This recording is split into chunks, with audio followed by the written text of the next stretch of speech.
حياة ومعجزات إيليا نبي الله للكاتب محب نصيف. الكاتب بيحكي عن حياة إيليا وبيقول إن إيليا بعت رسالة تحذير وقضاء لأخاب ملك إسرائيل، وقال له إنه مش هيجي مطر لمدة 3 سنين ونص. إيليا كان واقف بشجاعة، ما خافش من الملك لأنه كان بينفذ رسالة من ربنا، وده كان أول لقاء بين أخاب وإيليا. بعدها ربنا قال لإيليا يروح يستخبى عند نهر كريس يشرب من ميته، والغربان تجيب له عيش ولحمة كل صباح ومساء.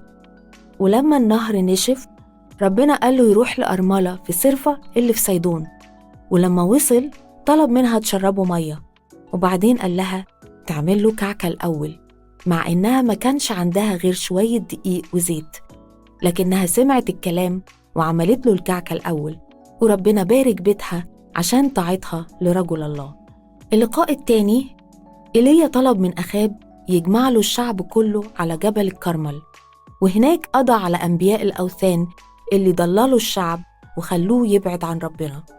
ولما إيزابل مرات أخاب عرفت اللي حصل قررت تقتله، فإيليا خاف واستخبى، لكن ربنا قال له يا إيليا أخرج واذهب إلى جبل حوريب، وهناك ربنا وصاه إنه يمسح إليشع نبي بداله. اللقاء الثالث وكان برضو رسالة قضاء، لما أخاب أخذ كرم نبوت اليزرعيلي بعد ما جاب شهود زور واتهموه وقتلوه. إيليا قال لأخاب إن الكلاب اللي لحست دم نبوت هتلحس دمه هو كمان.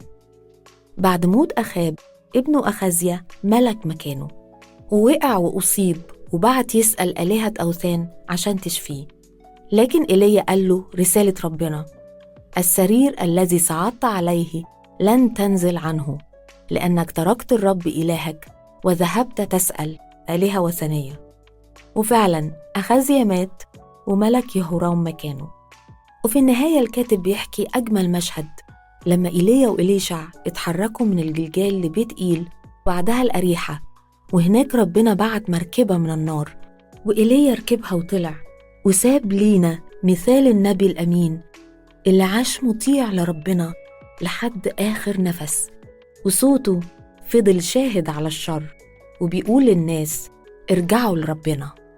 الكتاب مليان بالتفاصيل، بنشجعك تقراه وأكيد هتستفاد. ربنا معاك.